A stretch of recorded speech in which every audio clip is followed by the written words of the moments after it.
an estimated 10,641 Kenyan women are currently living with one of the most devastating and dehumanizing childbirth injuries. An injury that is almost entirely preventable, yet continues to condemn thousands to pain, stigma, isolation, and silence. While access to clinically validated data is a major step forward to finding every one of these 10,641 women, we must confront a harsh reality. Identification is only half of the battle. For far too long, our programs have suffered from lagging delivery and underfunded structure. We have settled for a model of fractional care and reintegration, where only a small fraction of survivors ever receive care and social and economic support they need to truly rebuild their lives. Today, we must boldly declare that obstetric fistula is not merely a surgical complication, but a severe human rights violation which has no place in a country like Kenya. It is the direct denial of a woman's right to health, her right to equality, and her right to live with dignity. When a woman is left with a childbirth injury, she does not just leak urine or feces. She is exposed to deep psychological trauma, sexual dysfunction, infertility, and severe economic exclusion. She also faces devastating stigma, isolation, divorce, and abandonment. True accountability demands that we move beyond a purely surgical, focused model toward fully funded, multi-sectoral, survivor-centered response. We must transition from treating patients to investing in a comprehensive prevention and care approach that also empowers survivors with agency. Surgical intervention close the physical wound, but a comprehensive multi-sectoral system approach is what restores the women. To the Ministry of Health, county government, and all stakeholders present today, I would like to elucidate a clear actionable roadmap to turn this human rights imperative into reality. We appeal the Ministry of Health to design and implement standardized national protocols for care and social and economic reintegration. We saw that, and we noticed that health issue is a social task. We call on the Ministry of Health to lead a scale-up multi-sectoral coalition on fistula. We must formally engage the Ministry of Gender and Social Welfare to manage community inclusion and partner with financial institutions, including national affirmative action programs and funds, and we are happy that they are here with us today, to plug survivors directly into existing microfinancing, low-interest loans, and small enterprise vocational training. We must treat investments in long-term well-being not as an optional luxury, but as a necessary financial commitment to secure full recovery and long-term socioeconomic outcomes. We must overcome our data gaps by establishing unified tracking and standardized monitoring methods. The Ministry of Health, in conjunction with countries, must track survivors long after they leave the hospital ward. Finally, we must stop designing programs for survivors without including them, and I'm very happy here to see Sharon and the team today with us and leading this effort. We call on all stakeholders to actively partner with survivors, harnessing their voice and centering them as the primary agents of change to lead community education, safely dismantle stigma, and drive prevention efforts. Dear all, let this day be remembered not for the speeches we made, but for the commitment we sealed. Let us align our actions with the global roadmap to end fistula. Let us resolve today that no woman in Kenya will be left behind. Through multi-sectoral partnership and an unwavering commitment to holistic human rights, let us restore to those 10,641 women the health, livelihood, and the profound dignity they deserve. Let history remember that this was the moment Kenya chose not merely to repair fistulas, but to restore women's dignity, rights, and future. Asante sana. Thank you very much, Dr. Molina. Tumpigie makofi tena. Thank you so much for your kind words. And we have the third speaker, ambaye ni daktari wa humu tu, anaitwa Dr. Meshak Dirango. Amesimamia AMREF. Tumesikia AMREF? Tumewahi sikia AMREF? AMREF. Hello? Tumesikia AMREF? Aya, mkubwa wa AMREF ako hapa na sisi na atatupatia ujumbe wake. Tumkaribishe kwa makofi. Dr. Meshak Dirango. Welcome.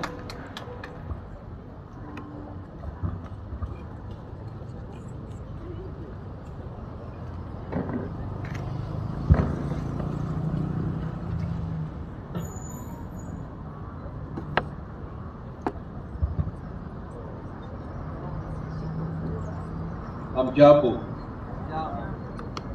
Honorable Esther Faris, our chief guest today, the Ministry of Health leadership that is represented here, the CEO, the family of the Kenyatta National Hospital, our county, the county representatives who are here, our health workers who we truly celebrate today, and we can only build on the words of Mr. Nicholas Nanga, recognizing our heroes, the health workers, as well as the survivors working, those who have survived working together. UNFPA leadership, our pillar, your entire team, the Safaricom families, and your passionate support for this work. Media houses who are here, including citizens, who have done an amazing job in spreading the word that fistula is treatable. All partners who are here, flying doctors, and the survivors, led by Adiambo and your husband, who truly, I say that after Adiambo spoke, the husband came here, I felt even if the meeting ended, we had done the business of the day, because truly that warmed my heart and all our hearts about what this is about. It's about love, it's about dignity, it's about caring for one another. And that is what all these partners, that's what all the health workers who are here are doing. It's about the power of love in our society. And Wakili Korir, giving your story and moving forward to start a foundation that is helping fight this work. We truly appreciate you.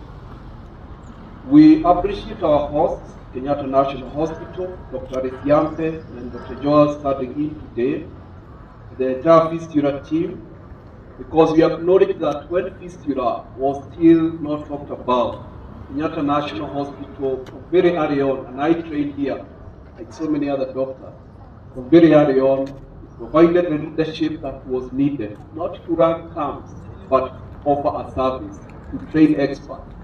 So at Kenyatta National Hospital, all of you who are here, we truly appreciate. You trained most of us doctors, I believe many of us, especially the older ones before the other universities started training doctors, and you continue to be heroes in this country. So please keep up that work. Now, as I stand here, and as we sit here, I just would like to share with us a few things that are true. One is to note that today, 4,000 women will give birth in Kenya today, 4,000 women. And out of those, 200, that is 1 in 20, will end up with obstructed labor, the way Nicholas gets explained very well, and somewhere in the world, in Kilifi, in Garissa, in Bigori, or anywhere in this country, one of those is fighting for her life, or risks damage to her body that will lead to fistula, the way the survivors Adiambo talked about. And her next hours, today, as we are seated here, will depend on one of three things that could happen. One, Does care reach her? Is a routine something she can expect to get to her anytime? Or will care get to her last minute, possibly late? Or the third one and the worst outcome, care will not even get to her and she could die. That is true for Kenya. And so, I would just like to share one idea with us that I think, from my experience, is very important as we move forward. This is the idea of moving from rescue, ultimately moving from camps and moving this work to routine work. Thank you. Thank you. So the whole idea of routine, not rescue. Fistula care needs to become as ordinary as cataract surgery, as many surgeons have demonstrated. A routine any woman can claim, not a camp that she has to wait for, sometimes for a very long time. Every woman who gets fistula, let us remember, is a maternal death near miss. Let's always remember that. She lived through what kills 3,000 women in Kenya every year. That number is approximated. Nobody truly knows the number.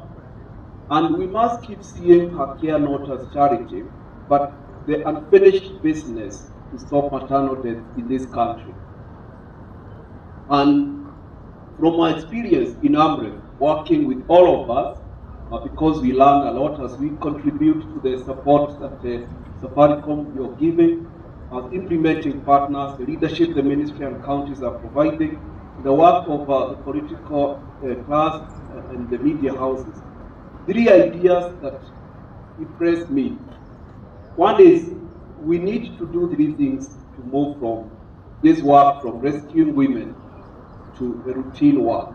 And we want to thank Safaricom for this idea that this work will become routine, whereby anywhere, a woman can get repair for fistula. First is financing, money, pesa.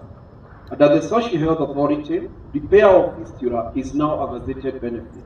Lines 333 and 335.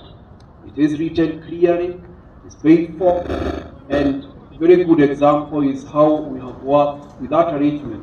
Like just last month, the work that Safaricom is supported us to do in Western Kenya and UNFPA, 6 women had fistula surgery at Migori and Webuye County Referral Hospitals, and it was offered as routine service.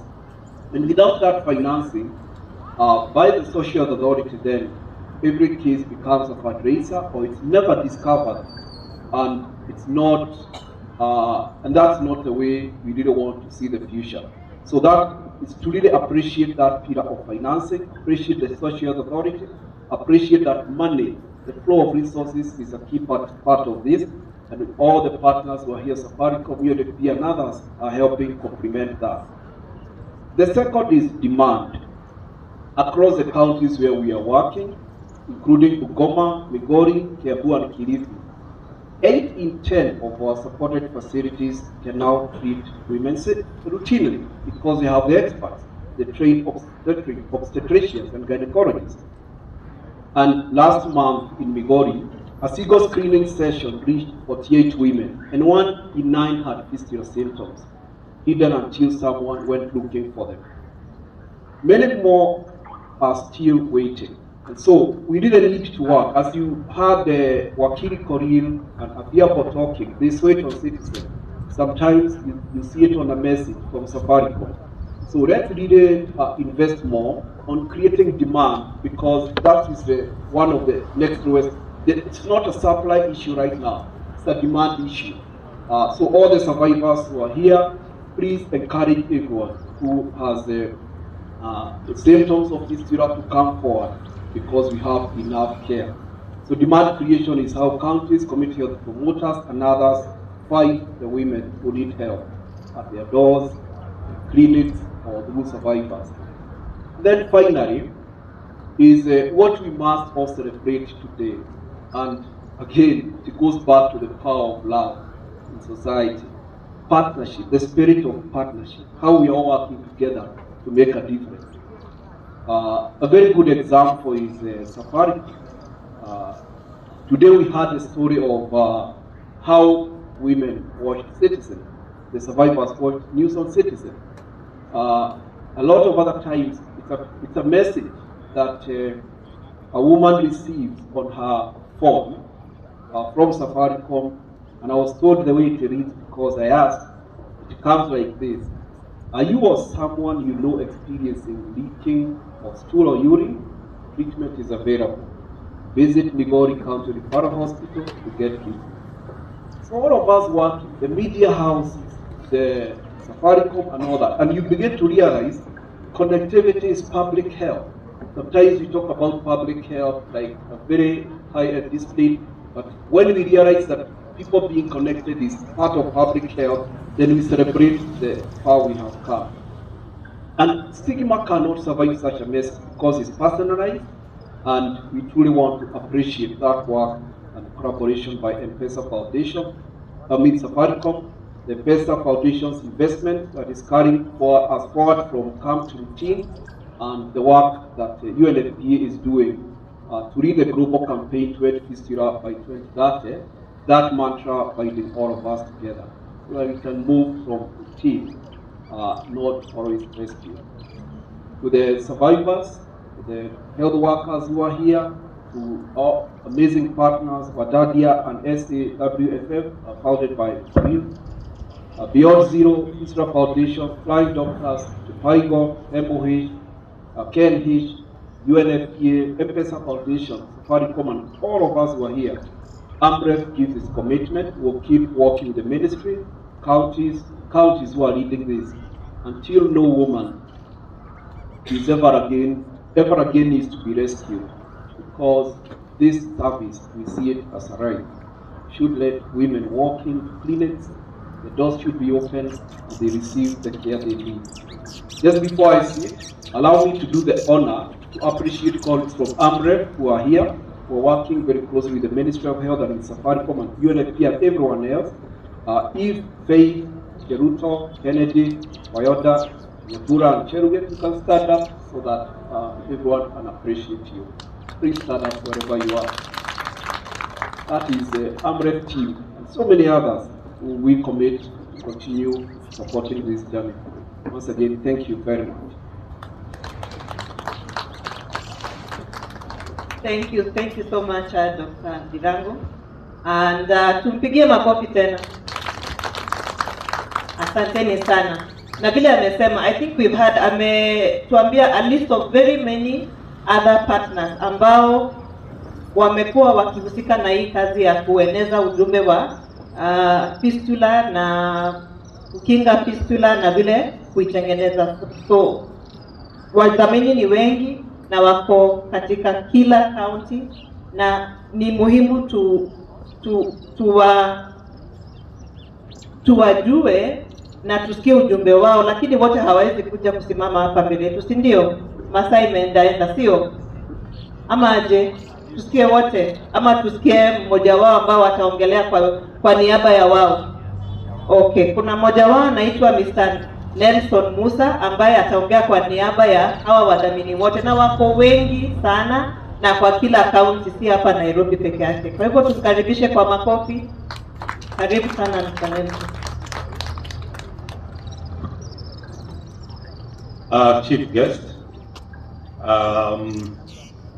the acting CEO, Kenyatta National Hospital, the leadership of MOH, partners, and other invited guests. Hamjambo. Now, I want to begin by appreciating the two fistula survivors who are here. They talked well. They walked us through the journey women living with fistula walk through. They were able to help us understand challenges they go through. And therefore, as partners, we were able to look at what are those key challenges. One you begin by looking at issues around misinformation, contributing to stigma. We saw challenges around accessing treatment, and of course an element of reintegration. As we celebrate, we have a responsibility to take stock where we are coming from, how far we have been able to intervene, and of course, what are the gaps that we need to deal with. At Fistula Foundation, the speaker was here, Ndirangu, has talked well about if we have to deal with fistula in Kenya, how do we want to do it? And I think I want to agree with him that we need to focus on making fistula treatment a routine service, whereby if a woman is identified having fistula, they should be able to walk to a given facility, receive treatment, and go back home. Currently, as we speak, I know from Fistula Foundation through the Kenya Fistula Treatment Network, we have about 17 treatment sites where a patient can walk in, receive treatment, and go back home. In addition, we are able to offer transport for the patient. That will mean wherever they are, we are able to support them to the facility, they are treated, and we take them back home. Luckily, we came with part of the partners. I will want them to just stand up and wave. Those who are part of the Kenya Fistula Treatment Network. Just wave. Now, the rank also talked about creating demand. If we have those treatment sites, what are we like? We just need the patient walking to those facilities and getting treatment. I will want to urge our other partners to support in creating awareness, identifying those women, and referring to those treatment sites. I will mention them for the purpose of referral. At the coast, we have Malindi Sub-County Hospital, we have Wadadia Hospital, we have Bomu Hospital. In Nairobi, we have Jama. We also have Narok in the Rift Valley. We have Kisii Gynocare in Kisii. We have Vihiga County Referral Hospital.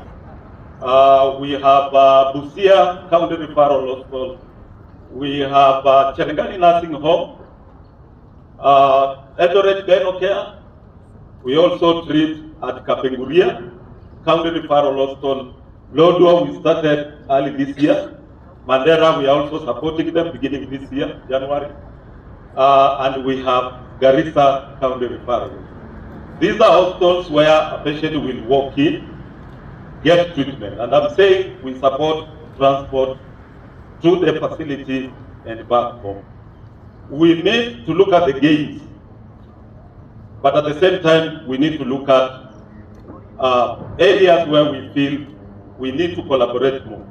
And I want to finish by saying that we will continue as Fistula Foundation to create more treatment sites. For this year, we are thinking of strengthening our partnership with Kenyatta National Hospital. We are also focused on supporting Wajir County Referral Hospital so that they can also provide treatment. I want to urge all of us, and especially men, let's be part of that awareness campaign. Let's go back to our communities, support women, and ensure that they are identified and referred. Thank you.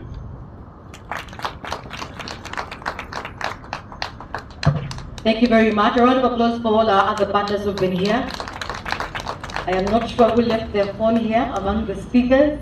Any speaker, please check if you have your phone. Oh, it's yours.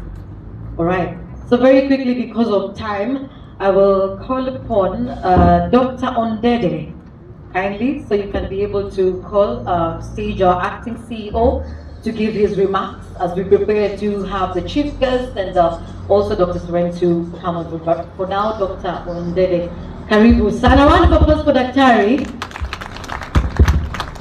Thank you very much, MC. protocol observed, ladies and gentlemen. I do not want to bore you anymore. I think